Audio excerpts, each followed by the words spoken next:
Ave Carter didn't realize she had lost control of her life until she caught herself asking permission to drink a glass of water in her own house. And the worst part? The man she was silently asking wasn't even in the room. That was the moment something cracked.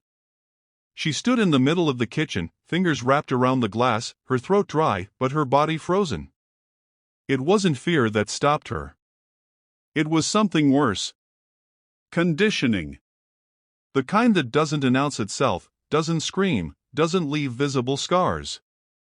It settles quietly into your habits until you don't recognize yourself anymore. From the living room, Richard Cole's voice drifted in, smooth and controlled as always. He was on another call, speaking with the same authority that made people trust him instantly. Investors listened. Colleagues respected him. Strangers admired him. And Ave had learned to shrink around him. "I'll handle it." "No, she's not involved," Richard said calmly. "She's not involved." The words landed differently this time.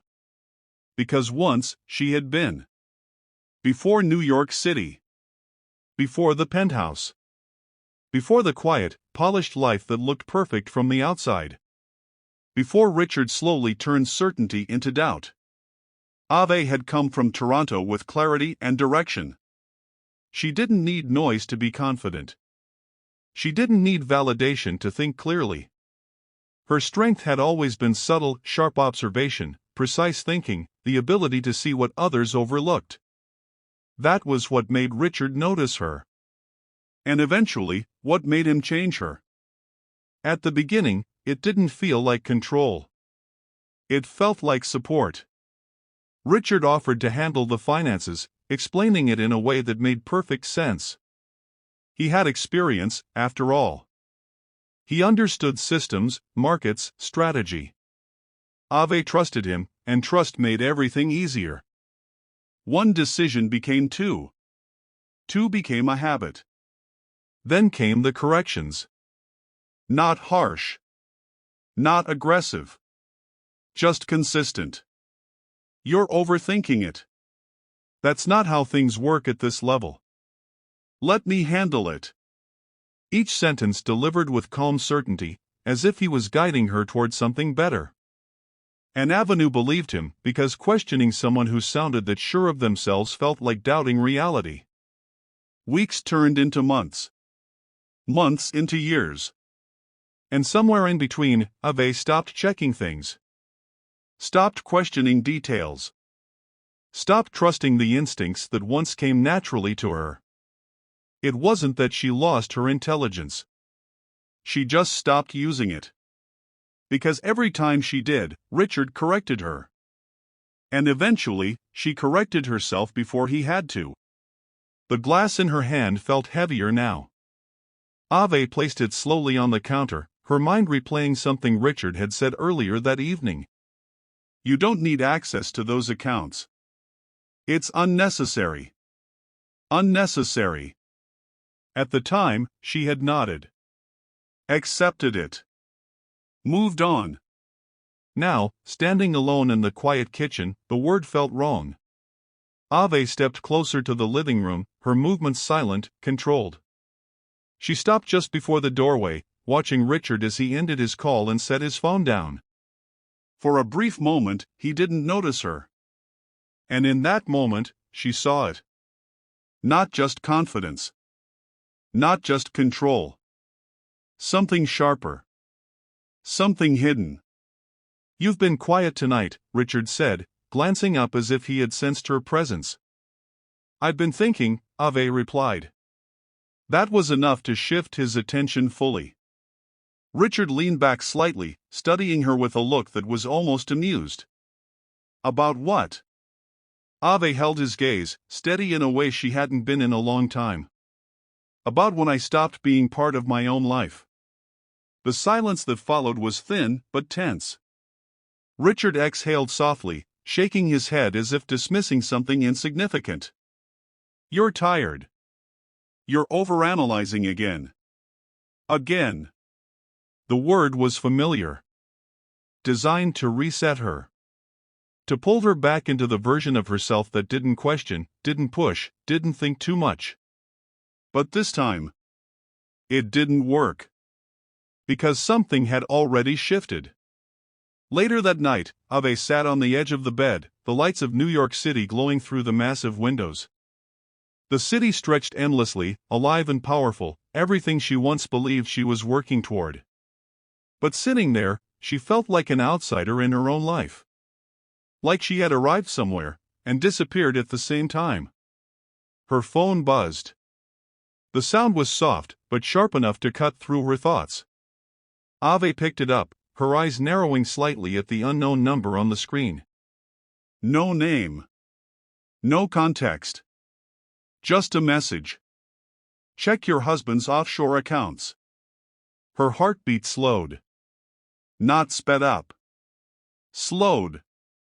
Because something about the message didn't feel random.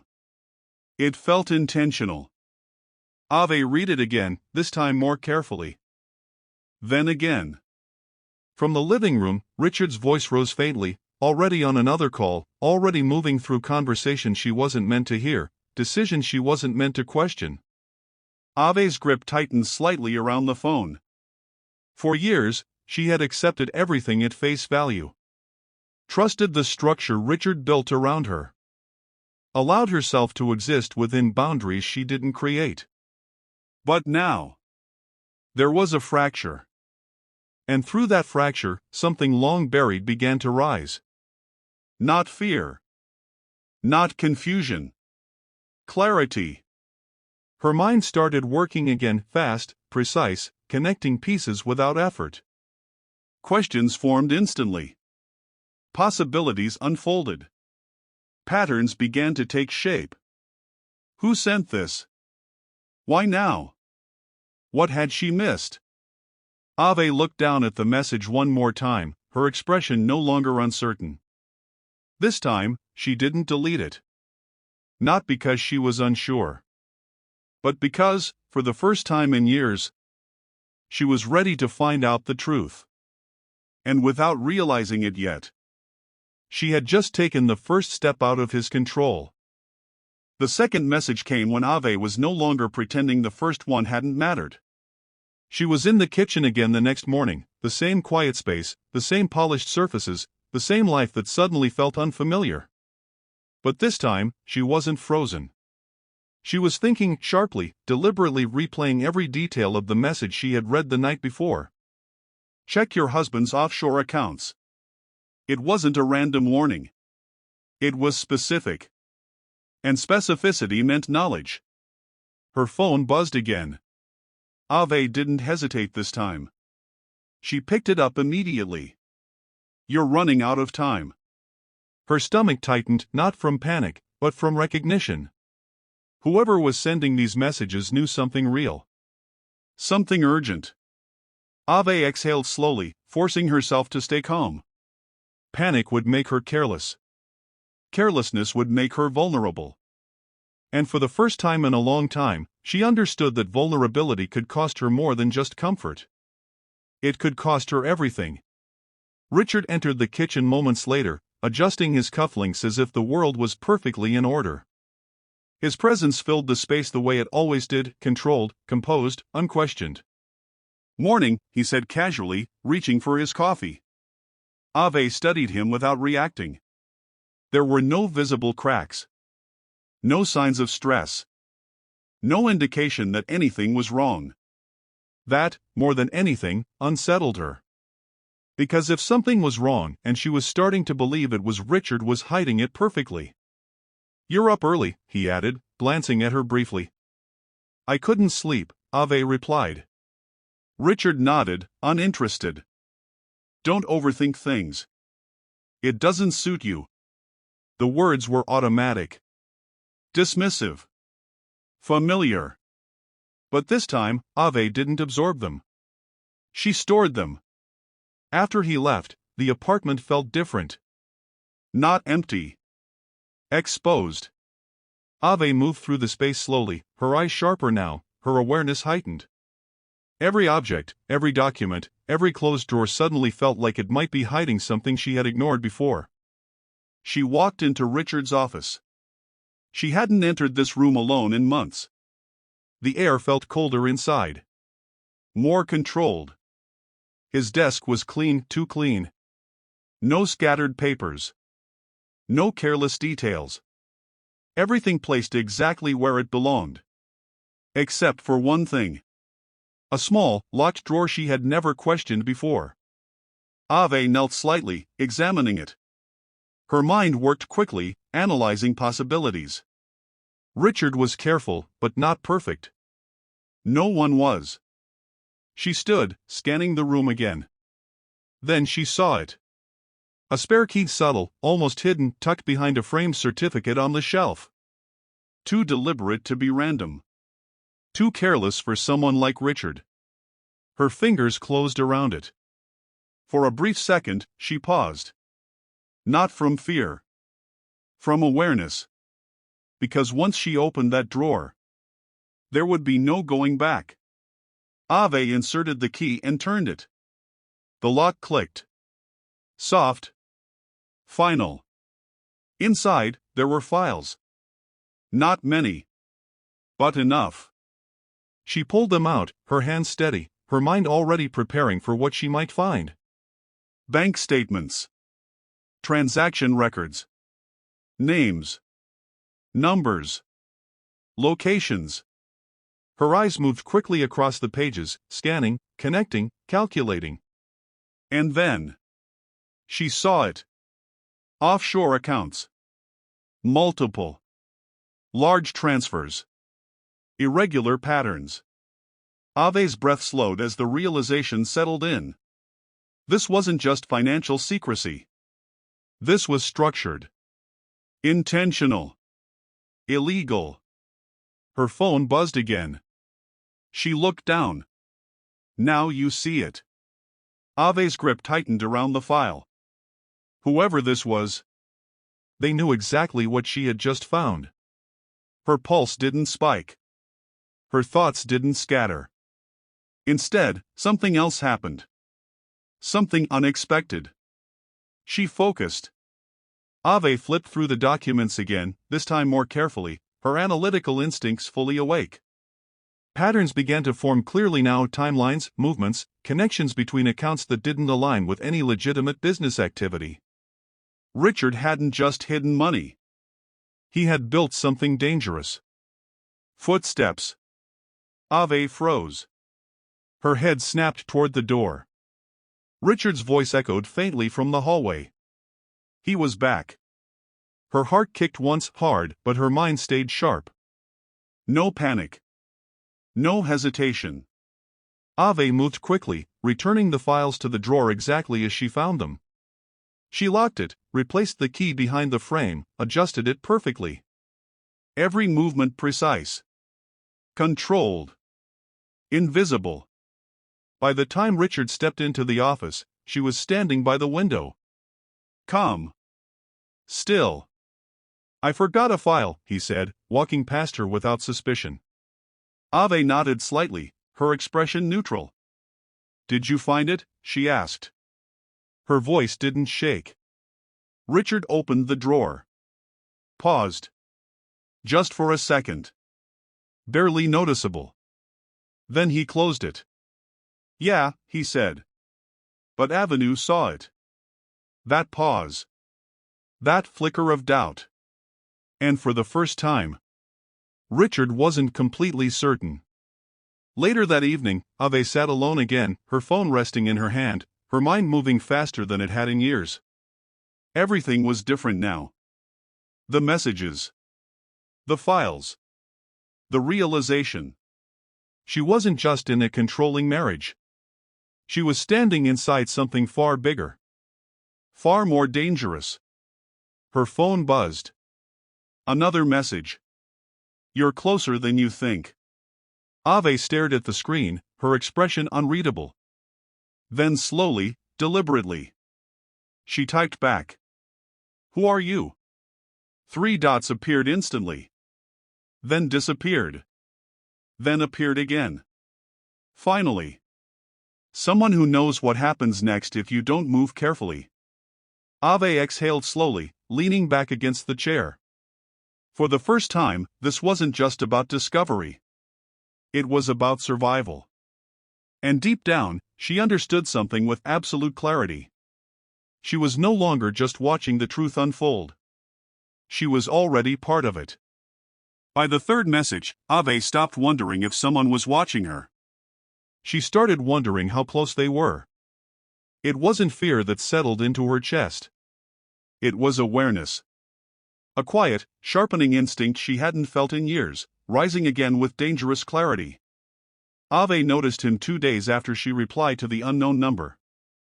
She was leaving a cafe along Lexington Avenue, her mind still processing everything she had discovered. The files. The transactions. The patterns that no longer felt like coincidences. The city moved around her like it always did, fast and indifferent, but Ave no longer felt like part of it. That was when she saw him. He stood across the street, still and composed, blending into the background without trying to disappear. Nothing about him demanded attention, yet everything about him held it. Ave slowed slightly, just enough to observe. He wasn't looking at her directly, but his awareness was precise. Controlled. Intentional. Then, for a brief second, his eyes met hers. It was enough. Ave didn't react. She kept walking, her pace steady, her expression unchanged, but her mind locked onto him immediately. He wasn't random. He wasn't careless. And he wasn't just passing by. Later that night, her phone buzzed. Ave picked it up without hesitation. "You noticed." Her expression hardened slightly as she read it. So it was him. Another message followed almost instantly. "You're not careful enough." Ave's fingers moved this time. "Then stop watching me." The reply didn't come immediately. That alone told her something. Whoever this was, he wasn't reacting emotionally. He was choosing his responses. Finally, her phone buzzed again. "If I stop watching, you won't see what's coming." Ave stared at the message for a long moment. Not a threat. A warning. The next day, she saw him again. Different street. Different time. Same presence. This time, she didn't walk past him. Ave crossed the street directly. Up close, he was exactly what she expected. Calm. Sharp. Unreadable. "You've been sending the messages," she said. It wasn't a question. He studied her briefly before responding. "You responded." That's not an answer. A pause. "No. It isn't." Ave held his gaze. "Then answer it." Another pause, deliberate this time. "Yes." The confirmation didn't surprise her. What surprised her was how steady she felt hearing it. "Why?" she asked. His expression remained unchanged. "Because you're already involved." Ave's jaw tightened. "I didn't choose that." "No," he said calmly. "But that doesn't change it." Silence settled between them, but it wasn't empty. It was controlled, measured. "Who are you?" Ave asked. He glanced around briefly before returning his attention to her. "Daniel. Just a name. Nothing more." "You've been watching Richard," Ave said. Daniel didn't deny it. "How long?" "Long enough." That answer told her exactly what she needed to know. Ave folded her arms slightly, grounding herself. "Then you know what he's doing." "Yes." "And you decided to tell me, why?" Something shifted in his gaze. Subtle, but real. "Because you were about to sign your life away without knowing it." Ave went completely still. "The divorce papers." Her eyes sharpened. "What do you mean?"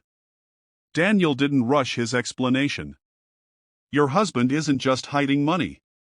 He's building protection. Layers that separate him from what's coming." "And what is coming?" Ave asked. "Exposure." The word hung in the air between them. Ave's breathing remained steady, but her thoughts accelerated. And where do I fit into that?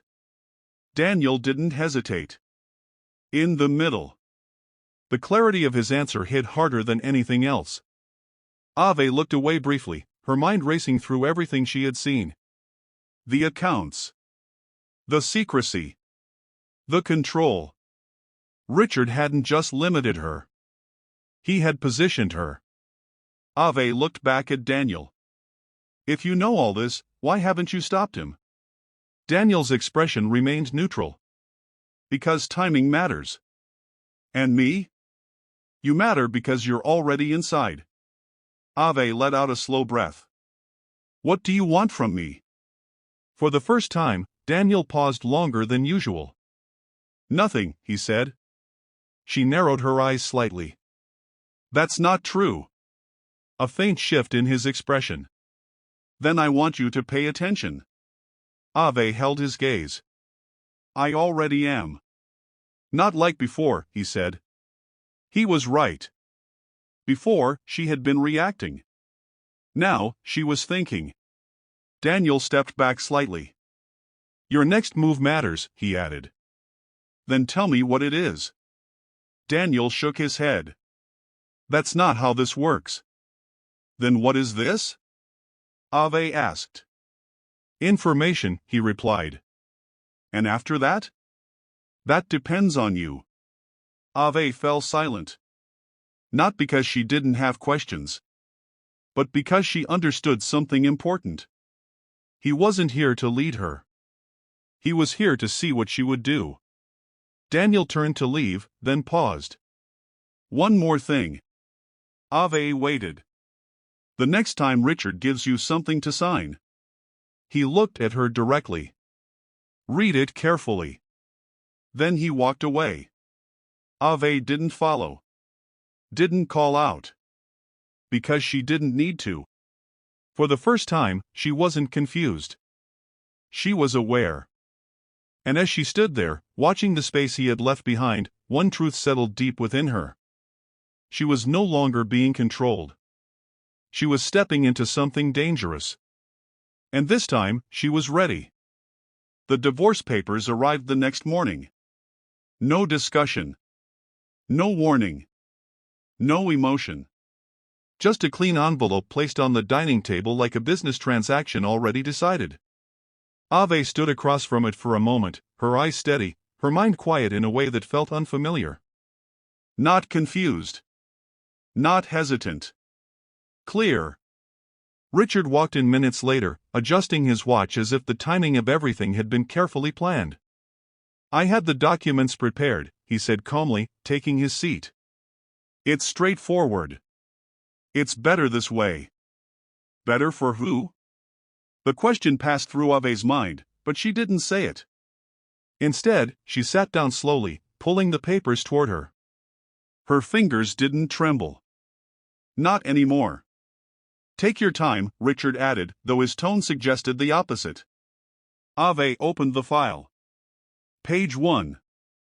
Standard terms. Assets divided. Responsibilities outlined. Everything looked clean. Expected. But Avenue didn't stop there. She read every line. Every clause. Every word. The room was silent except for the faint ticking of the clock on the wall. Richard leaned back slightly, watching her with quiet confidence, as if he already knew how this would end. As if she would skim. As if she would trust. As if she would sign. Ave turned the page. Then another. Then another. Her eyes moved faster now, but not carelessly. Precisely. And then. She saw it. It wasn't obvious. It wasn't meant to be. Buried deep within the legal language, disguised beneath layers of formal wording, was a clause that didn't belong. Ave slowed down. Read it again. Then again.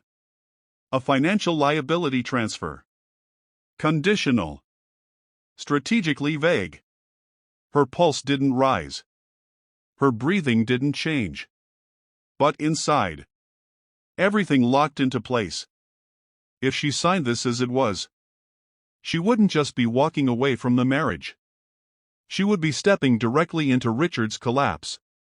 Every hidden transaction, every illegal movement, every account she had just discovered, could be tied back to her. Ave closed the file gently. Looked up. Richard was watching her. Calm. Certain. Well, he asked.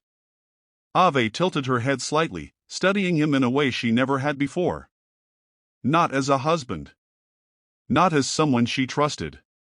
But as a man she was finally beginning to understand. There's a problem, she said. It was subtle. But it was enough. Richard's expression shifted just slightly. Barely noticeable to anyone else. But Avenue saw it. What kind of problem? He asked. Ave opened the file again, flipping it back to the clause. This section, she said, tapping lightly. It doesn't align with the rest of the agreement. Richard leaned forward, his movements controlled. It's standard, he replied smoothly. No, Ave said calmly. It's not. Silence. Richard's eyes held hers now, searching. Recalculating. For the first time.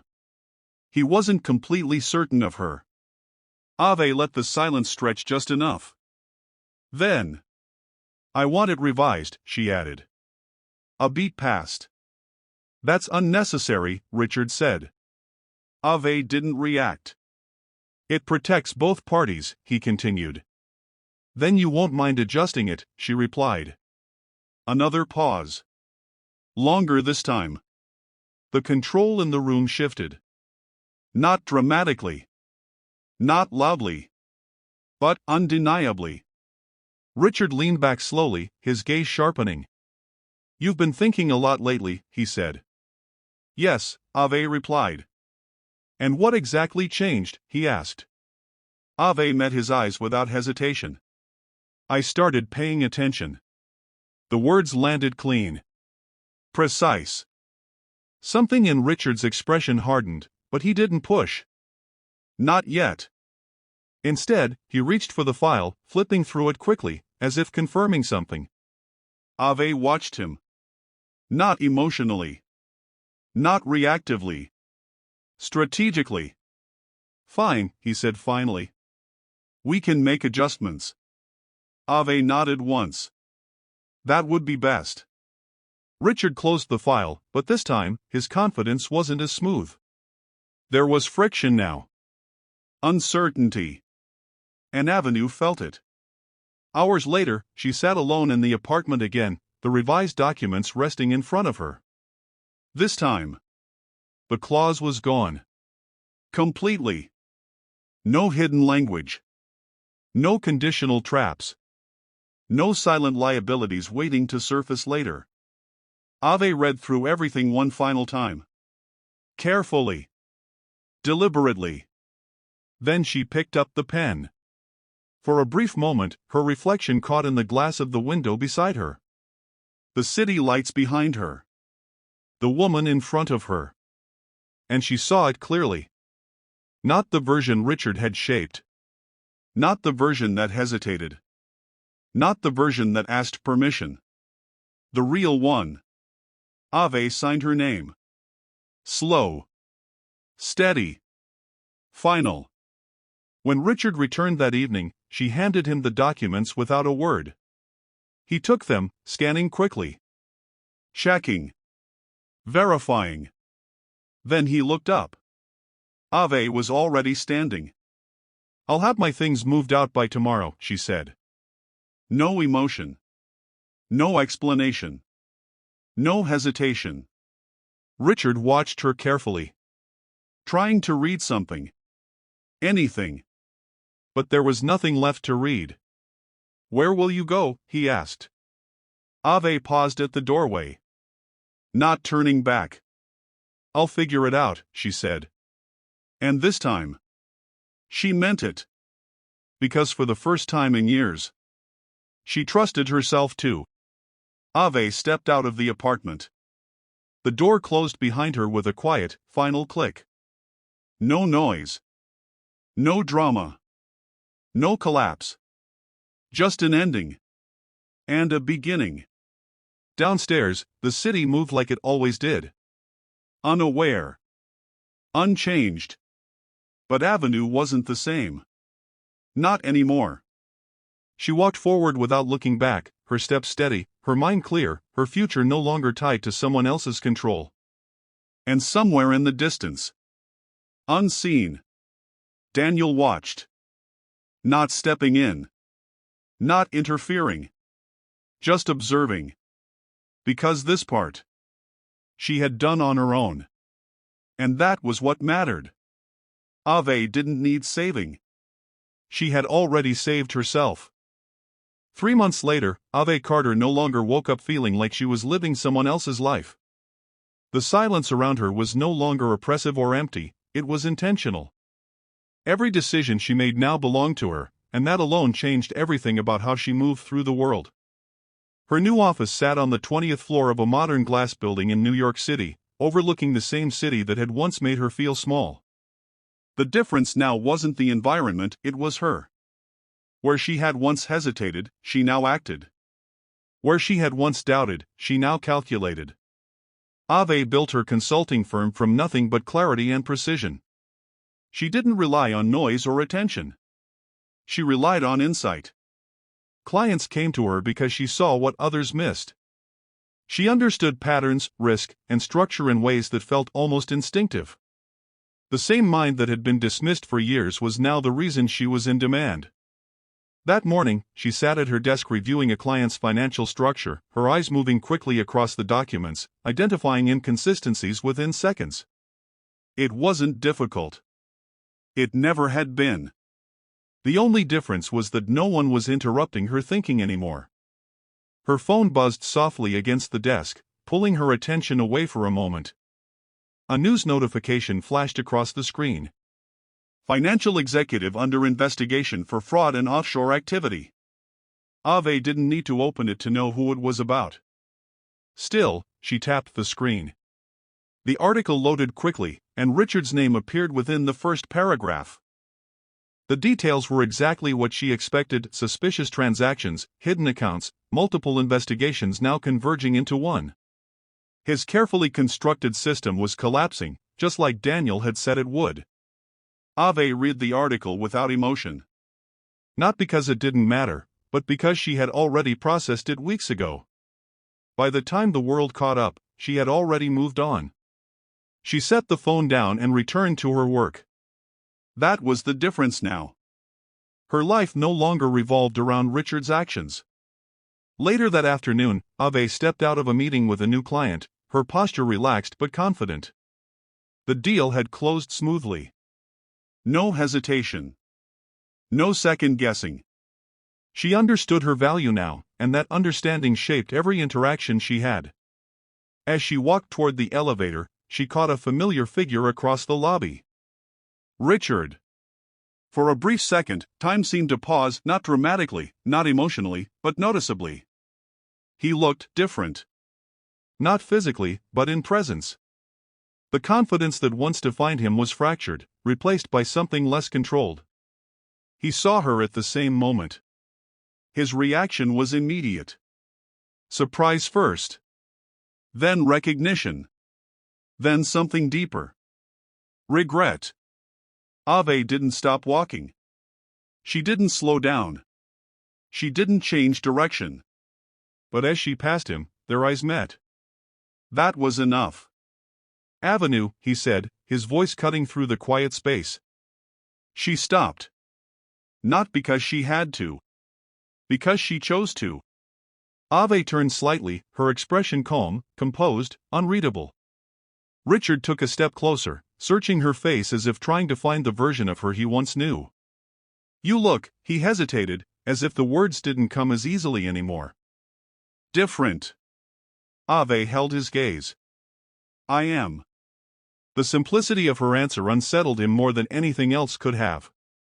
I didn't expect, he started, then stopped, recalculating. I didn't think you would. Be fine? Ave finished for him. Richard exhaled, a faint, humorless smile touching his lips. Something like that. Ave studied him for a moment, not with anger, not with bitterness, but with clarity. She saw him fully now. Not as the man who had controlled her, but as someone who had relied on her silence to maintain his power. "You underestimated me," she said calmly. Richard didn't deny it. "I made a mistake." Ave nodded once. "Yes," she said. "You did." There was no satisfaction in her voice. No need to prove anything. The truth stood on its own. Richard looked at her as if he wanted to say more, as if there was something left to fix, something left to recover. But there wasn't. Ave had already moved beyond that point. "I hope things work out for you," she added. It wasn't sarcasm. It wasn't pity. It was closure. Then she turned and walked away. This time, she didn't look back. She didn't need to. Outside, the city moved with its usual rhythm, unaware of the quiet shift that had just taken place. Ave stepped toward the curb, where a black car waited. Daniel stood beside it. He didn't wave. Didn't call out. He simply watched her approach, his presence as composed as it had always been. Ave stopped in front of him, meeting his gaze. There was no tension now. No uncertainty. Only understanding. "It's over," she said. Daniel nodded slightly. "I know." Ave studied him for a moment. "You've been watching everything." "Not everything," he replied. "Just enough."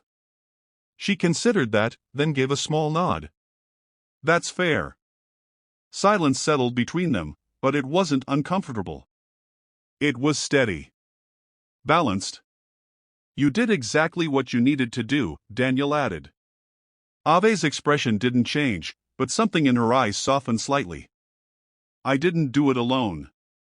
Daniel shook his head once. "You did the part that mattered." Ave didn't argue. Because she knew he was right. For a moment, neither of them moved. The noise of the city filled the space around them, but it didn't interrupt what was happening between them. "What happens now?" Ave asked. Daniel's answer was simple. "That depends on what you want."